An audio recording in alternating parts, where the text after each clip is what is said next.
maamul goboleedyada dalkan federaal aan ku soo hogaaminay Soomaaliya haddaan rabto federaal inay ka tagto waa inay isu timaado go'aan ku gaarto nidaamka siyaasadeed ee rabto inay raacdo aniga waa ogtay waxaan ka imid maxkamadaha islaamiga ra'yigoodu wuxuu ahaa federaal dalka uma fiicin anaana ku hogaaminayo laakiin markii dawladda Cabdullaahi Yuusuf raxmatullaahi calayhi wada hadalka la galnay waxaan ku heshiinay dhibaatada loo yareeyo federaalka inaan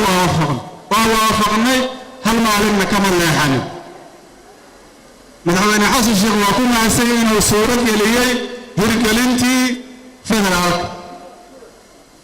haddii dawladda dhexe iyo dawladaha federaalka ay wada shaqaynaynin ma sheegi kartaa habka lagu gaarayo doorasho haddii xisbiyada iyo dawladda aysan wada shaqaynaynin ma sheegi kartaa sida lagu gaarayo doorasho maya okay intaas wax ka duwan hadday jiraan ayana waxaan jecelnahay in naloo sheego leeyahay maya doorasho suurtagal maaha sababkaan iyo sababkaana jira raalli ahaada inaan fahamnaan rabnaa ku talagalno waxaan rabnaa marka inaan xoojino wadahadalkii ka bilowda Garowe oo maamul goboleedyada iyo dawladda dhexe isugu yimaadeen madaxweyne Cabdullaahi Farmaajo ku ballan qaaday inuu sii wadi doono waxaan rabnaa dib in loo soo celiyo wadahadalada dib loo soo laabtaan annaguna waxaan diyaar u nahay inaan ka qayb qaadano isu soo dhawayntooda iyo hor socodkooda maanta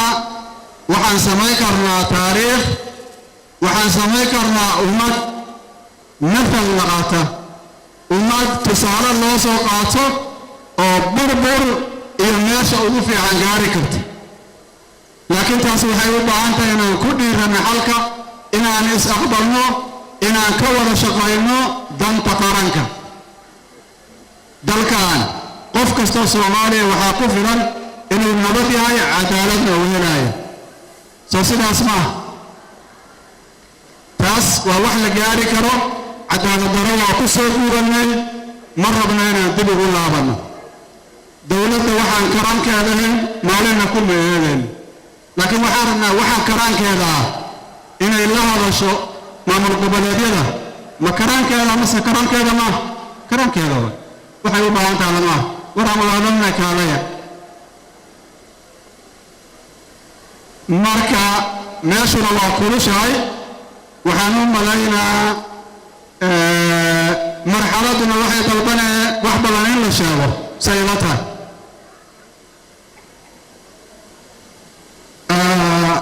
maamaayada aad u maqaano laakiin hal arrin ay ugu soo dhacayso aanan jecleen inay dhacdo nin reer baadiya waxaa ka dhumay rati yaa mise waa neriga ma aqaano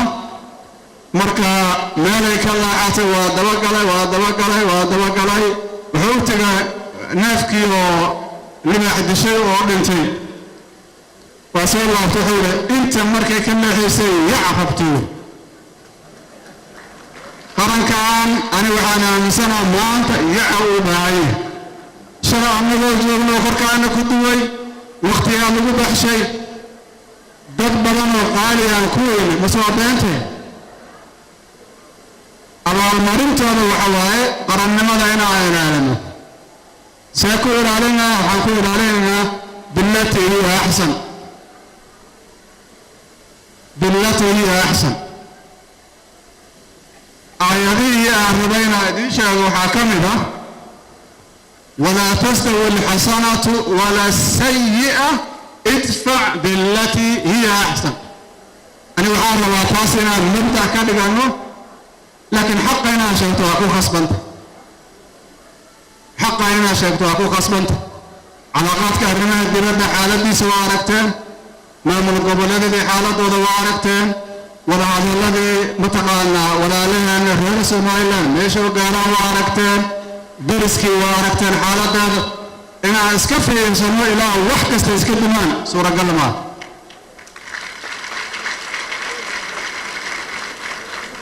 dawladda waxaan la garab taaganahay inaan deegaankeenna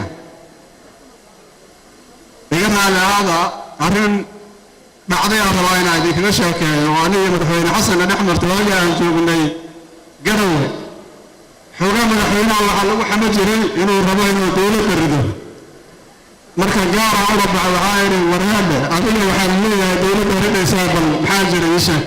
xodha xaashaa lillah waxba kama jiraan haye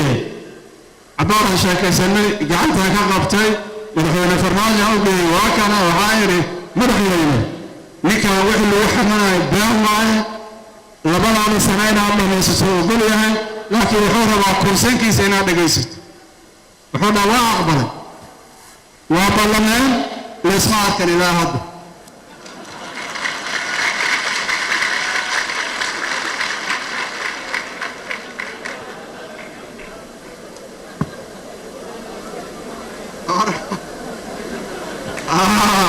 ما meeshaas ma dhaafo karo madaxweyne ninku waa saaxiibkay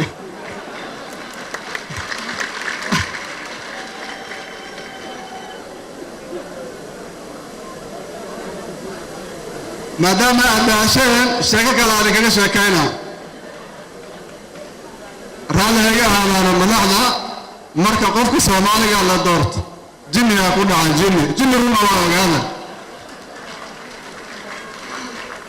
jinnigaas waxaa la yidhaha anaa lay doortay maxay rabaan dadka ifadhiista aamusa laakiin muddo haddaad joogto waxaa arkaysaa in qofka ugu daciifsanaata maxaa yeele culays kasta ugu kusaaraya marka waxaan rabnaa dowladda waqti fiicanaa soo maray wixii ay la ahayd waa soo sameeyeen laguma qanacsana soo saas maaha waxaan rabnaa dadka in talada loo furo ay biiriyaan iyaguna ilaan qarankaana waa qarankeena taas xaggaasaa uga gudbaaya waxaa umaleynaya dowladda intaas waa ku filanta meel kalaa rabaa inaa aado dad badan oo mucaarada oo gurbaan aan fiicnayn garaaxa ayaa jira gurbaanka qabyaaladda waa qarandunis miinis qabyaalad waxaan rabaa qabyaalad dambe inaana u laabanin halkaas ay ku joogsato qofku waa la dhaliili karaa wax mushkilaa ma leh laakiin ay qabiil loo fasiri karo waa inaan ka fogaano noo dhanaa isu baahan ahlaan nahay meeshaana ilaahay la dejiyey ummado aan shaqo isku lahayn inaa wada noolaan weyno annagoo intaan isku ah doqonnina inagu tahay marka waxaan rabaa arrintaasna in xoog looga digtoonaado waxaan rabaa inaan uga gudbo qodob kale oo aan ka khatar yarayn social media waa wasiilo fiican oo fikirka lagu gudbi karo laakiin si khaldan haddii loo isticmaalo waa khatar ayadan dowladaha aan dhismin oo aan fadhiisanin oo hay-adahooda sharciga aysan fadhin dadku xuduud male waxay rabaan iska sheegayaan waxay rabaan inay soo gelinayaan ayagana waxaa rabaa dhalinyarada inay aad uga feejignaadaan waxyaabaha ay fidinayaan inaan ahaano positive mar walbo dhismaha dalkeenna ummadeenna isu soo dhaweynteeda aan ka shaqayno waxaan rabaa inaan u gudbo dhowr qodob oo xisbiga oo maskaxda ku haayo oo ay ugu horeyso dalka wuxuu u baahan yahay dib u heshiisiin dhaba oo laysku cafiyo gacmaha laysku qabsada inay ka dhalato waxaan rabaa biilkaas dowladda ugu horeysa ujeedinaa maamul goboleedyada axsaabta odayaasha dhaqanka haweenka culamaa diinka arrintaas in laga shaqeeyo soomaaliya meeshay ka daawoodi weysay waa meeshaas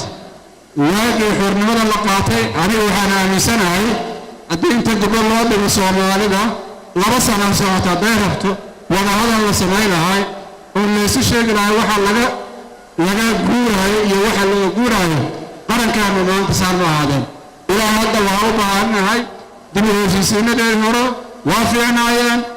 laakiin waxay ahaayeen emergency waxaan rabnaa midaan emergency ahayn kuraas lagu qaybsanaynin laysku cafinaayo laysku calool xeeranaayo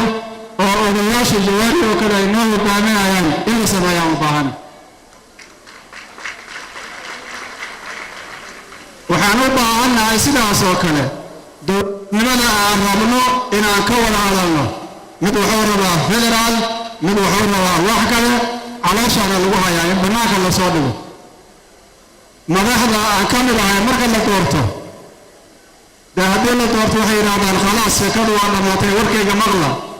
in mas-uuliyaadka la qoro maxaad xuquuq leedahay maxaa waajibaad leedahay madaxweynaha ka bilaab ra-iisul wasaaraha gudoomiyaha baarlamaanka ku-xigeenadiisa maxkamadiisane yani waxaan la soconaa aan ka aamusa taas maanta waxaan waajahaynaa cadow gudaheena ku jiro annaga noo agoon diin la qalluuciyo in lagu dilaayo daannagii kala baabsannahay midba maalinoo guriga suuga imaanaya waxaan rabaa qodobka ugu dambeeya inaan aado waxaa lee sheegay in dalka abaara ka jiraan ilaahay subxaanahu wa tacaala horta waxaan weydiisanaynaa roob naxariis leh inuuna siiyo waxaan rabnaa dadka soomaaliyeed meelay joogaan inay gurmud bilaabaan markii dad dhinto kadib intii aan ordi lahayn aan hore u diyaar garowno maxaan ku idhaha ururada bulshada oo arrimahaas ku firfircoonayna doorkooda ha qaataano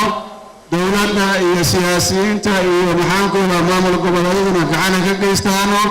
si gaara waxaan rabaa inaan codsi ugu jeediyo dadka jooga dibadda ama mararka qaar la yidhaha diyaasbaraha inay mataqaana ka qayb qaataan hawshaas inaan u gurmano dadka walaalaheenna